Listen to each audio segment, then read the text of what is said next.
Hello everyone, welcome back to my channel. उम्मीद करती हूँ आप सभी अच्छे होंगे, मस्त होंगे और तंदुरुस्त होंगे। जैसा कि आपको पता है कि हमने क्लास 6 हिस्ट्री का चैप्टर फर्स्ट स्टार्ट किया हुआ है।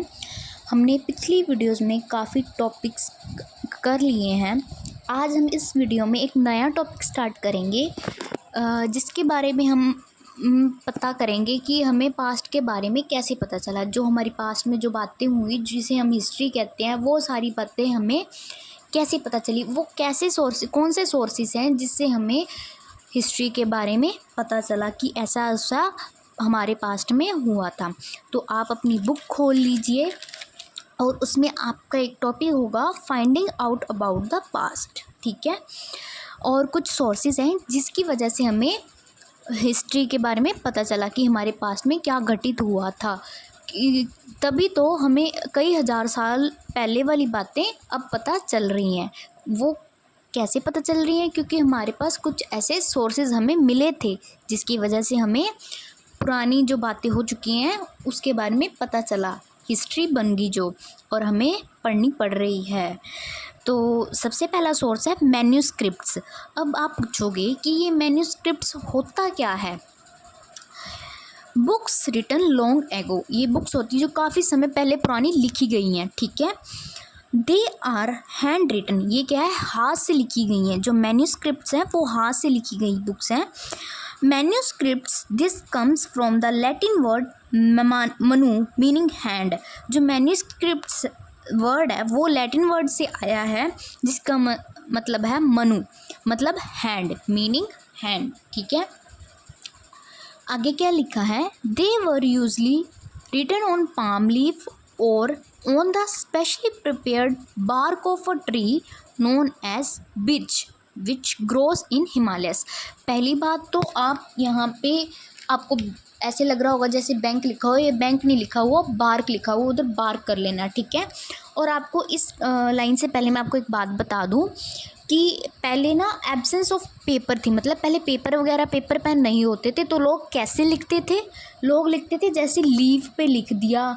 और इन्होंने बोला है ना, they were usually written on palm leaf पे लिखते थे और specially prepared bark of a tree known as birch, ठीक है। बार्क ऑफ ट्री पे लिखते थे जिसे हम बिर्च कहते थे या ब्रिच जो भी बोलते हैं। विच ग्रोज इन हिमालयस, जो कि हिमालयस में उगते हैं, ठीक है। आगे उन्होंने पूछा है कि are this manuscript still there, कि ये मैन्यूस्क्रिप्ट्स अभी भी हैं? तो इसका जवाब भी है। उन्होंने बोला है many manuscripts were eaten away by insects. जो काफ़ी सारी मैन्यूस्क्रिप्ट्स हैं वो इंसेक्ट्स के द्वारा डिस्ट्रॉय कर दी गई है, खा चुके हैं इंसेक्ट्स, उसको ख़राब कर चुके हैं, ठीक है। वो क्या होगी? डिस्ट्रॉय होगी, ठीक है। क्योंकि काफ़ी सारे जो इंसेक्ट्स वगैरह होते हैं, जो लीफ वगैरह पे इंसेक्ट्स आ जाते हैं तो वो पत्ते वगैरह जैसे तोड़ने लग जाते हैं। जो उन्होंने लिखा था लीफ पे वो सारे क्या हैं? इंसेक्ट्स खा चुके हैं, वो डिस्ट्रॉय हो चुकी हैं। बट आगे क्या कर रहे हैं? But many were preserved in temples and monasteries. और जो काफ़ी मैन्यूस्क्रिप्ट्स हैं वो टेम्पल्स और मोनेस्ट्रीज में सेव करके रखी हुई है, प्रिजर्व करके रखी हुई है। वो एक पवित्र प्लेस पे रखी हुई है ताकि इंसेक्ट्स या कोई और दूसरी चीज़ उन्हें डिस्ट्रॉय ना कर सके और हमारे पास हिस्ट्री का हमें पता चलता रहे कि पहले के ज़माने में क्या हुआ था, कई हज़ार साल पहले क्या चीज़ें घटित हुई थी। आगे क्या लिखा है? Manuscripts were written on a variety of subjects. जो मैन्यूस्क्रिप्ट्स है वो सिर्फ एक चीज़ के ऊपर नहीं लिखी जाती, मतलब एक चीज़ के ऊपर सिर्फ एक टॉपिक नहीं था, उनके पास कई सारे टॉपिक्स थे। जैसे कि रिलीजियस बिलीव्स एंड प्रैक्टिसेस, यानी कि जैसे रिलीजियस धार्मिक बिलीव्स होते हैं जो हम रिचुअल्स करते हैं, या जैसे हमें पता चलता है भी वेद ग्रंथ वगैरह जो भी है, जो भी रिलीजियस प्रैक्टिसेस होती हैं या बिलीव्स होते हैं, लोग मानते हैं भगवान को, वो सब मैन्यूस्क्रिप्ट्स पे लिखा होता था। द लाइव्स ऑफ किंग्स, जो पहले के राजा महाराज थे वो कैसे अपना जीवन व्यतीत करते थे, उनके ऑर्डर्स के बारे में भी लिखा जाता था मैन्यूस्क्रिप्ट में, ये सब चीज़ों के बारे में लिखा जाता। आगे क्या कहते हैं? मेडिसिन एंड साइंस, जो मेडिसिन दवाइयों वगैरह और साइंस के बारे में भी लिखा जाता था। आगे क्या है? एपिक्स पोइम्स एंड प्लेस, जैसे वो बोल रहे हैं कहानियाँ, पोइम वगैरह और एपिक्स जैसे महाभारत, रामायण, उनके बारे में भी मैन्यूस्क्रिप्ट्स के ऊपर लिखा जाता था। ठीक है, आगे क्या बोल रहे हैं वो, many of this manuscripts were written in Sanskrit, Prakrit and Tamil. काफ़ी सारी जो मैन्यूस्क्रिप्ट्स हैं वो संस्कृत लैंग्वेज में भी लिखी हुई है, प्राकृत में भी और तमिल में। जो संस्कृत लैंग्वेज थी वो क्या है, वेल एजुकेटेड जो पीपल थे तब के टाइम पे वो मतलब उनको समझ आती थी और वो उनकी द्वारा लिखी गई थी। ठीक है, उनके द्वारा उनको आती थी तो उनके द्वारा मैन्यूस्क्रिप्ट्स लिखी गई थी। और जो प्राकृत थी वो क्या था, लोकल लैंग्वेज, मतलब जैसे हम लोकल लैंग्वेज होती है उस लैंग्वेज में लिखी होती, और तमिल लैंग्वेज का भी यूज़ करते थे। और आगे का सोर्स है इंस्क्रिप्शंस। नेक्स्ट सोर्स उन्होंने बताया है inscriptions, writing engraved on hard surfaces such as stone और मेटल। ठीक है, जो इंस्क्रिप्शंस क्या होता है, जैसे कोई हार्ड सरफेसेस होते हैं जैसे स्टोन और मेटल, उसके ऊपर इनग्रेव्ड की जाती थी, उसके ऊपर लिखी जाती थी। ठीक है, जैसे स्टोन पे और मेटल पे लिखी जाती थी, फिर वो मिटती थी नहीं। वो स्टोन और मेटल पे लिखते क्या थे, उन्होंने ये बोला है ऑर्डर्स ऑफ किंग्स। जो किंग था, जो किंग के ऑर्डर्स होते थे भी सबने ऐसे ऐसे फॉलो करना है, जो भी रूल्स रेगुलेशन होते थे, जो भी होता ऑर्डर से वो लिखे जाते थे, वो इंस्क्रिप्शन पे दिखाए गए हैं, लिखे गए हैं।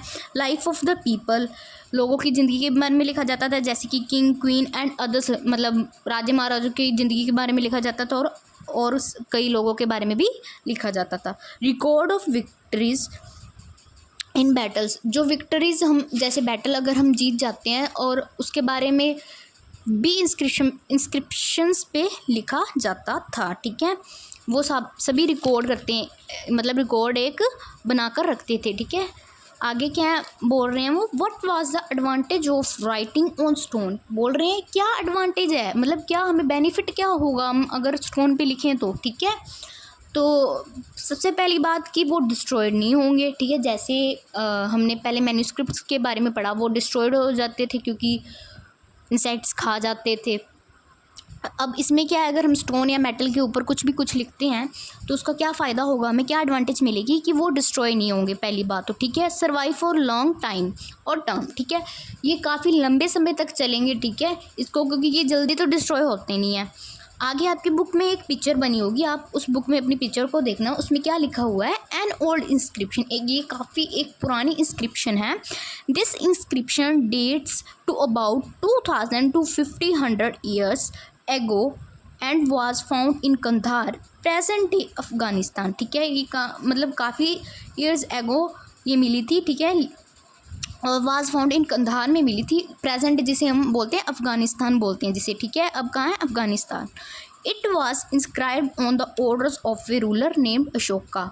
ये अशोका के द्वारा बनवाई गई थी, इंस्क्रिप्ट की गई थी। ठीक है, ये जो इंस्क्रिप्शन थी। ठीक है, आगे क्या है, this inscription was inscribed in 2 different scripts and languages. ये जो इंस्क्रिप्शन है ये क्या है, 2 डिफरेंट लैंग्वेजेस में इंस्क्राइब की गई है।